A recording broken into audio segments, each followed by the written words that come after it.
His father calls him the king of the internet. His mother says he helped win the election.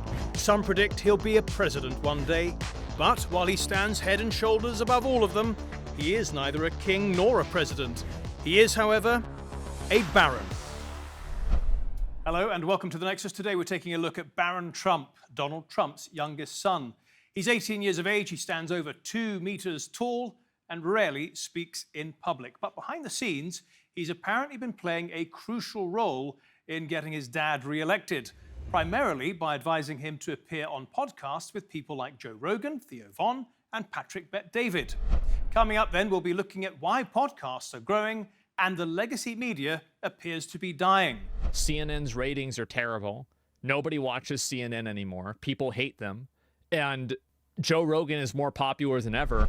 But first, let's take a close look at Barron Trump, who some are calling the future of the Trump dynasty. In the lead up to the 2024 election, Donald Trump went on 14 podcasts that got 124 million views on YouTube. And Kamala Harris went on 5 podcasts that got 4 million views. It's a whole new world out there. It paid off big time, not only because of the sheer amount of voters he was able to reach, but the type of voters he reached. The Trump strategist credited with this idea, 18-year-old Barron Trump. So I have a son who's very smart and tall, Barron, right? I'm so curious who this kid is. He's the king of the internet. Barron is the reason why Trump got elected. This election was won on the internet. Donald Trump's youngest son, Barron, has been credited for helping guide his father's strategy to attract younger voters through appearances with podcasters, comics like Theo. Tell Barron I said thanks, man. Good. Yeah. He's a big fan. He said it was Barron that said, you should do Joe Rogan. I mean, that's how you're going to get people. He knows about guys I never heard of. He said, Dad, you don't know how big they are. They're big. What's up, Barron? Mr. President. Mr. President, thank you so much for being here. How is Barron? He's so cool. That's like the one word I'll use for Barron. He's very cool. He's like the sleeper. His son Barron is a genius for basically putting his campaign over the top. He knew exactly who his father needs to contact and to talk to. Yeah, we got to give Barron some serious credit. He knows his generation.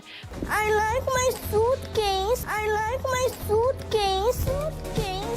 Well, the internet is going wild after finally hearing Barron Trump's voice. Yes, hello, how are you? I'm in the business. It's very nice to see you. Isn't it shocking how fast he went from that little boy to Yes, the big man? Barron is enrolled in the prestigious Stern School of Business here at NYU in Manhattan. But Barron will not be staying in a dorm. He'll be living at home uptown in Trump Tower.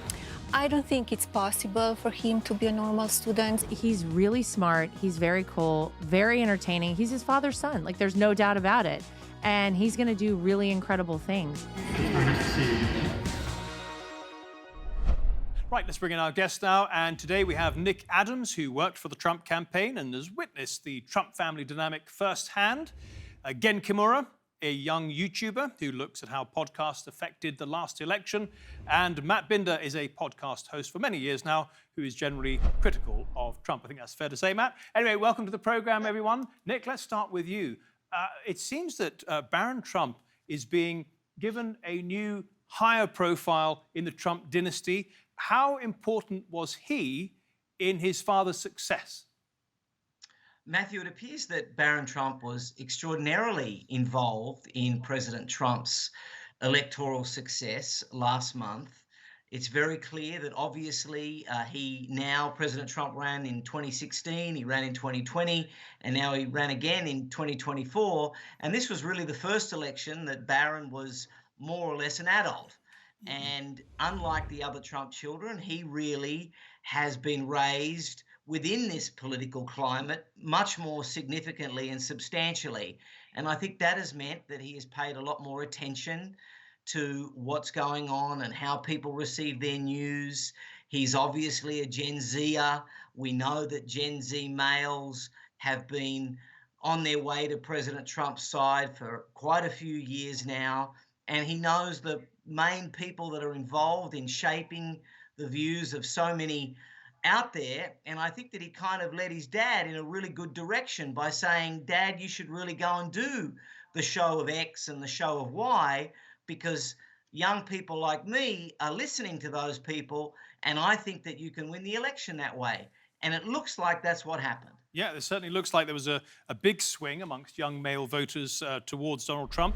According to one poll, 56% of 18 to 24-year-old men voted for Trump this year, as opposed to just 41% in 2020. So a big jump. Gen Kimura, would you say good advice from Barron Trump there? Yeah, definitely. I mean, as someone who's, I guess, on the cusp of Gen Z and millennial, I'm 27, right? Look, these are the things that people like me are listening to. Podcasts like Lex Friedman, Joe Rogan, Theo and especially Flagrant 2. These are the types of podcasts that men like me are listening to. So for me, I'm 27, right? I've actually never voted for an election until this year's election. And a big part of why I decided to vote for Trump was his presence on a lot of these podcasts. We often didn't see Kamala Harris joining a lot of this. There was a lot of these edited segments that she may have done with mainstream media. But look, people my age, especially men, aren't listening to that. We're more so finding voice in a lot of these prominent figures like Joe Rogan, which we can see ourselves in. I think that showed like a big shift in what's going on with new media these days. Matt, are you prepared to give credit to Barron Trump? Oh, I mean, if Barron Trump told his dad to go on these shows, certainly it was a good strategy and a good idea, no doubt about it. I don't know too much about what Barron Trump's sort of role was in the campaign or any sort of future political aspirations. He's sort of kept out of the public eye in terms of sharing any sort of opinion or policy. Obviously, you assume he supports his dad. It's his dad. So, I really don't have much to say about Barron Trump specifically. So credit to Barron Trump if it was true. It's good to go on these shows. It certainly helped get Trump out there. Fair enough. Nick, people are talking about him as a future president in 2044 when he's actually old enough to run. Do you think that's really a little premature, or does he have promise? Are you seeing promise already? Well, I think a lot of that discussion, Matthew, is being generated by the fact that Barron, at least to President Trump supporters, most President Trump supporters feel that he is probably the closest of all the children to his dad in terms of style. I gotta ask, Nick, what makes you or other Trump supporters feel that way? Because as far as I've seen, Barron Trump has never shared an opinion whatsoever about politics whatsoever. Well, if you look at a photo of Barron Trump right now and you compare it to a photo of Donald Trump in 1982, you almost have to step back. It's incredible, the resemblance. He has a so it's air. Looks. You're going to vote for a guy. You're going to vote for a guy based on him looking like Donald Trump. I didn't say I was going to vote for him. We don't even know that he's going to run. I don't even know that he's old enough to vote. But if he was to run, I'm trying to understand where this support for Barron Trump is. I got no feelings on Barron Trump whatsoever because he's never really done anything for me to have an opinion about. I mean, clearly he's going to support his dad. I have no problem with that. It's his dad. But in terms of like policy or what his political aspirations are or any sort of specific thing he has to say to support his dad and why he supports his dad other than it being his dad, any sort of policy agreements. But I don't think that we can really overstate what we're talking about here. I mean, I've seen stickers that had Ivanka 2028 previously. I mean, no one is seriously suggesting that Barron Trump is going to run for president in 2044. So you guys really need to have a Valium and just relax. I think it's more of an expression that Trump supporters are looking at and saying, you know what, this young kid, all he's known all his life is his dad being the president or running for president. He's obviously interested. Apparently he gives his dad good advice. He looks like his dad. You know what? A really good way to upset people like one of the panelists on here is to say he should be the president in 2044. Hey, I'm not upset. I just think it's weird to throw your support or even the idea of it's not even a candidacy.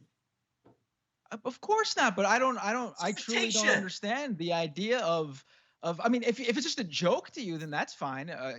That's cool. Did you but not see the idea that Barron Trump Obama? Like did you not see Malia Obama stickers in the Obama era? I mean, yeah, I think I actually don't think I did, but even if that is a thing, that's corny as can be too. I think it's lame to vote for someone based on them looking like their dad or giving you their dad's vibes. I don't think you need to be so forensic in your analysis. I think it's a little unwarranted. Gen, say. Hang on, let's give Gen a break here. Gen, he's a young man. He's 18 years of age. He's considered by many to be the smartest of the 5 of Donald Trump's children. The question would be something along the lines of: do you think he is a future president? But let's not get too serious about it. Yeah, I mean, I think it's a bit speculative, right? I mean, to be fair, Matt said that we've only heard a few words out of his mouth. I think just like last week, we saw like a viral clip of him uttering a few words. So I won't say so far to say he's the next presidential candidate. Who even knows if that's even something that he wants to do? He seems to be more of a low-key, kind of quiet figure. It's an interesting thought experiment. I think people like to fantasize about the next leader, look for the next savior, but I think it's very premature. Okay, guys, just stay with us for 1 second. We're going to take a look now at why podcasts are taking off and what's happening to the mainstream media. Why are their ratings falling off a cliff? The dinosaurs of the legacy mass media have some big problems. Upstarts on social media and podcasts appear to be winning the battle for influence because the audience either doesn't watch, read, or listen to mainstream outlets anymore, or just doesn't trust them. In the mid-1970s, over 70% of people said they trusted newspapers, TV and the radio to report accurately and fairly. It's been in free fall since. Today, it's just 31%. 36% of those asked have no trust in them at all. In contrast, when Americans were asked a similar question about podcasts, 87% said they believe the information they heard to be mostly accurate. Partisan coverage is one of the reasons for this loss in trust in the mainstream. MSNBC is much more likely to insult Republicans. Given Trump won the popular vote, the disconnect here is stark. The Media Research Center called it the most lopsided election on record, and left-leaning outlets have suffered as a result. Right-wing Fox News has smashed its competitors in the ratings war, but it's the top podcasts getting the big numbers. Trump's appearance on the Joe Rogan podcast was seen by 52 million on YouTube alone. That's not taking into account how many listened on Spotify.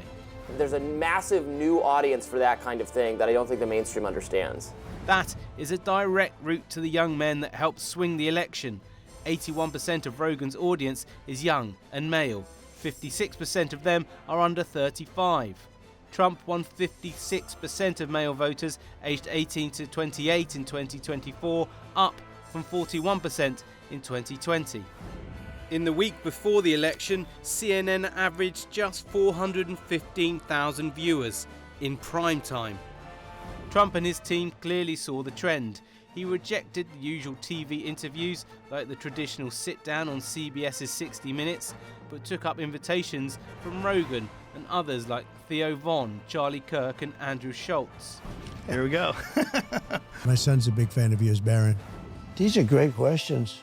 What the hell? I don't get these questions from the fake news. Our biggest guest, I've been corrected, Miss Madam Vice President. Kamala Harris did Call Her Daddy with Alex Cooper, the most popular podcast for women, and several others, but turned down Rogan, a move that now looks at best politically naive. So, yeah, there you go. Of course, the mainstream aren't willing to accept they're obsolete just yet. You are the media now. This is a recent tweet, or X, from Elon Musk. Elon Musk sits on Twitter every day, or X today, saying like, we are the media, you are the media. My message to Elon Musk is, bullshit, you're not the media. You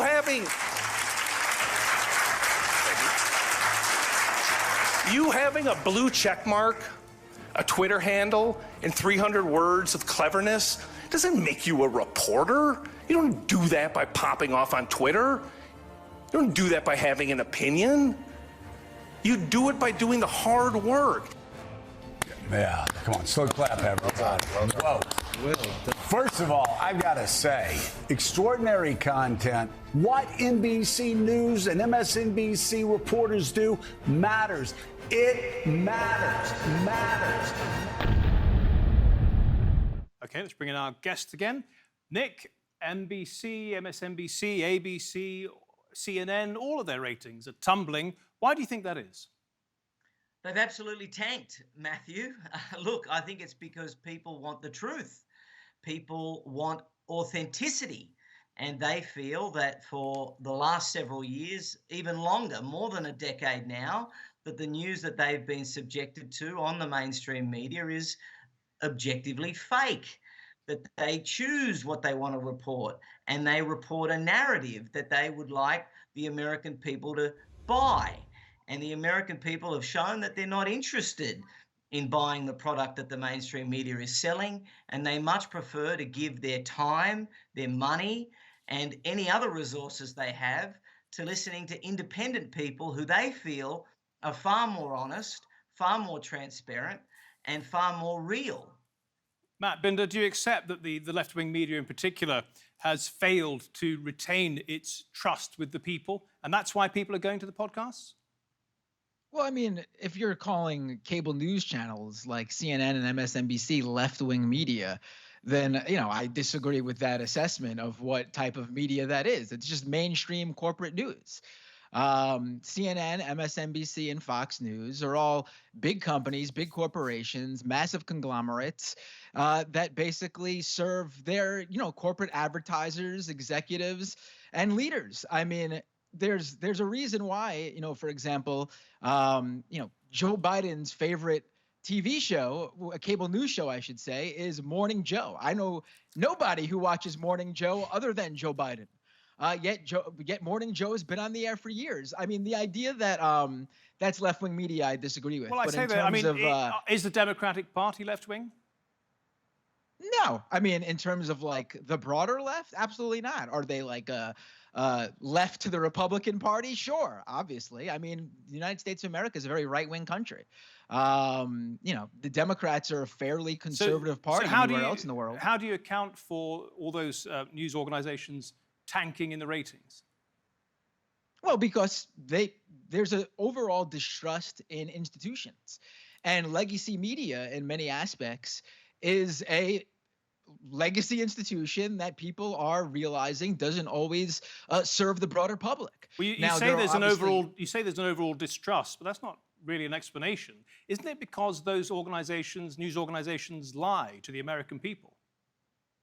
Oh, sure. There's absolutely times when the mainstream media organizations don't report the news as they should. I mean, I think what's happening in Gaza with, Israel's war in Gaza is absolutely a perfect example of what you hear is not actually what's going on. I think you need to go to independent media and even, organizations who are in the area to truly understand what's happening there. They also hurt themselves on the domestic political scene, didn't they, by saying that Joe Biden was in a great mental acuity and then suddenly doing an about turn when they wanted to replace him with Kamala Harris.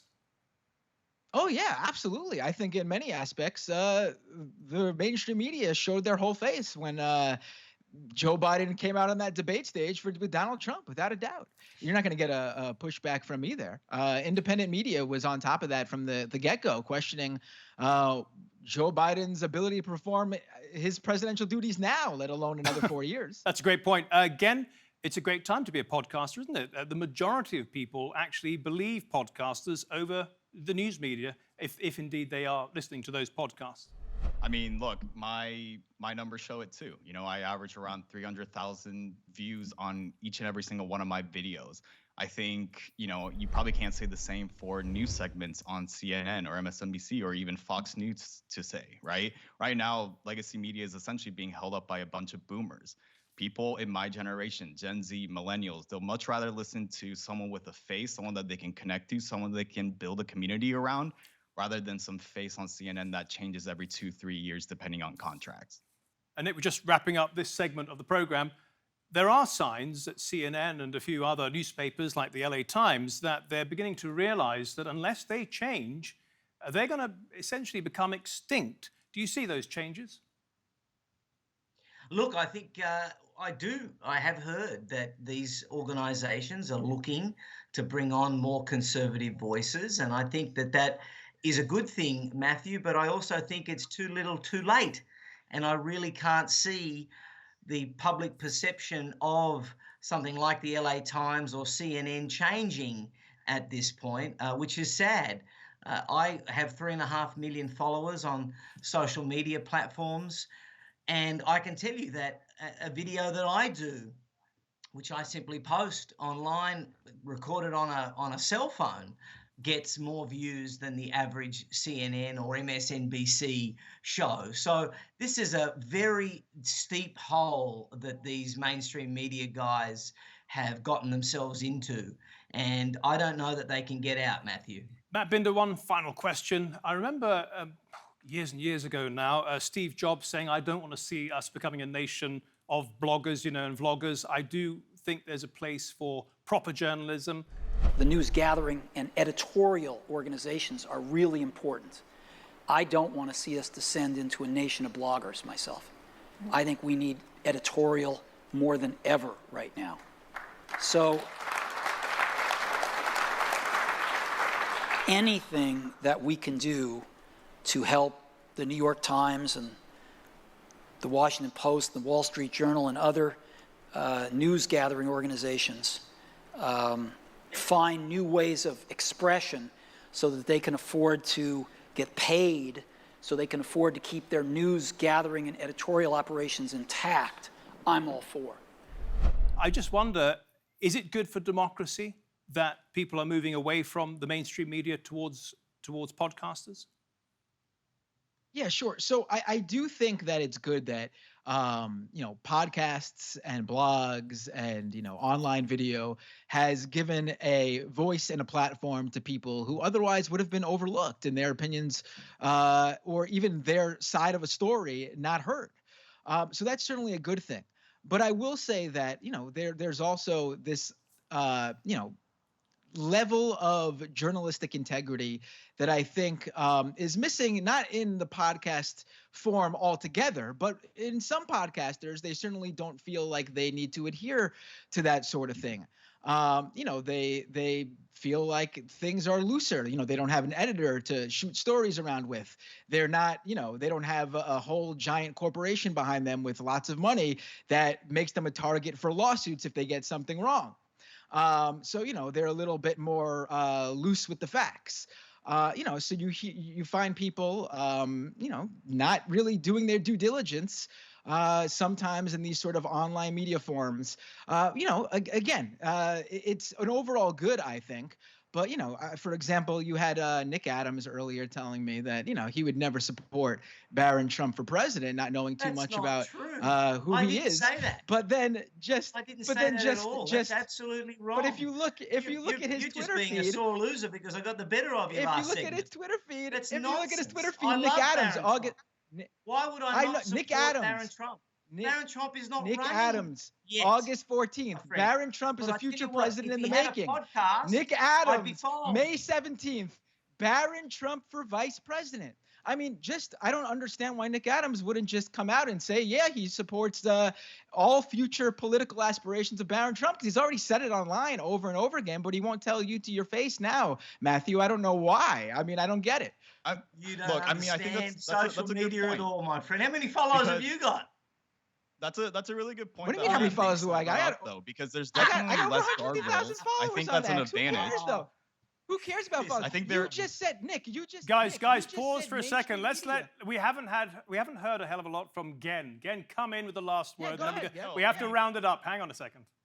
I think that's a really good point that Matt made, because there are definitely pros and cons. Like, as an independent media figure myself, I like to say everything is great about independent media. We don't get anything wrong, and we're not susceptible to the same things that mainstream media falls under, but that's false, right? Like, we also have an audience that we have to cater to. We obviously are going to start saying things just for the sensationalized aspect of it. The reason why we get views is because we start creating an audience, and those audiences start creating an expectation. So Yeah, there are definitely less guardrails. I think that makes it easier to do my work as someone who goes and investigates things, so I don't have to wait for bureaucracy in order to take action. But you're right, there are some times where I fall into the pitfalls of the same things that I criticize mainstream media for. Again, Kimura, Matt Binder, and Nick Adams, thank you all very much for your contributions today. Much appreciated. And thank you at home and on your phones for watching. If you want to see this episode or any of our previous episodes, go to our YouTube channel. Type in Nexus, TRT World. Till next week then, goodbye.